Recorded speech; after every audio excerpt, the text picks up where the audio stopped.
Diabetes లేకపోతే BP ఈ రెండు లాంగ్ స్టాండింగ్ అంటే చాలా కాలం 10-15 years ఉంటే కంట్రోల్లో పెట్టుకోలేరు. ఐ మీన్ 10-15 years తర్వాత కంట్రోల్లో ఉండవు, అందుకని ట్రాన్స్ప్లాంట్స్ అనేవి అవసరం అవుతాయి, కిడ్నీస్ ఫెయిల్యూర్ అవుతూ ఉంటాయి అని విన్నాను. అంటే ఎంత కంట్రోల్లో పెట్టుకున్నా సరే ఖచ్చితంగా ట్రాన్స్ప్లాంట్ అవసరం అవుతుందని విన్నాను. ఇది ఎంతవరకు వాస్తవం డాక్టర్ గారు? పూర్తిగా వాస్తవం కాదమ్మా ఇది. ఇప్పుడు చాలా మంది 30-35 ఏళ్ళుగా 40 ఏళ్ళుగా డయాబెటీస్తో బాధపడుతున్న వాళ్ళు ఉంటారు. వాళ్ళకి ఆ డయాబెటిక్ రిలేటెడ్ కాంప్లికేషన్స్ వేరే ఉండొచ్చు, కానీ ఖచ్చితంగా కిడ్నీలు దెబ్బతింటాయన్న గ్యారంటీ లేదు. Okay, at the same time ఒక 10-15 ఏళ్ల కంటే ఎక్కువ కాలం ఈ రోగం ఉంటే ఇక అది కంట్రోల్లో ఉండదు అన్నది కూడా ఒక అపోహ. ఓకే, వీటన్నిటికీ మనం షార్ట్గా అవుతుందని చెప్పలేము.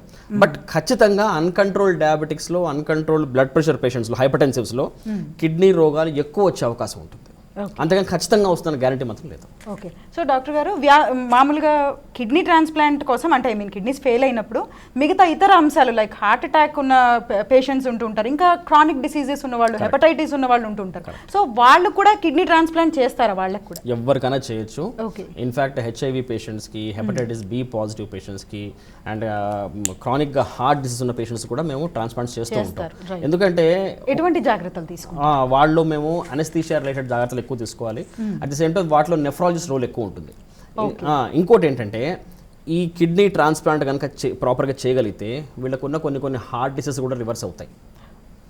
కిడ్నీలు దెబ్బతినడం వల్ల ట్రాన్స్ప్లాంట్ అవసరం పడ్డ పేషెంట్స్ కొంతమందిలో హార్ట్ కూడా కాంప్రమైజ్ అవుతుంది. అలాంటి పేషెంట్స్కి మనం ట్రాన్స్ప్లాంట్ చేస్తే కనుక వాళ్ళ సక్సెస్ కనుక బాగుంటే వీళ్ళ కిడ్నీ డిసీజ్ రివర్స్ అవుతుంది, హార్ట్ డిసీజ్ కూడా రివర్స్ అవుతుంది.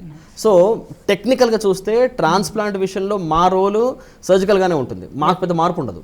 బట్ ఇలాంటి పేషెంట్స్ని అనస్థీషియా మేనేజ్మెంట్, నెఫ్రాలజిస్ట్ యొక్క మేనేజ్మెంట్ ఎక్కువ ఉంటుంది, వాళ్ళ రోల్ ఎక్కువ ఉంటుంది.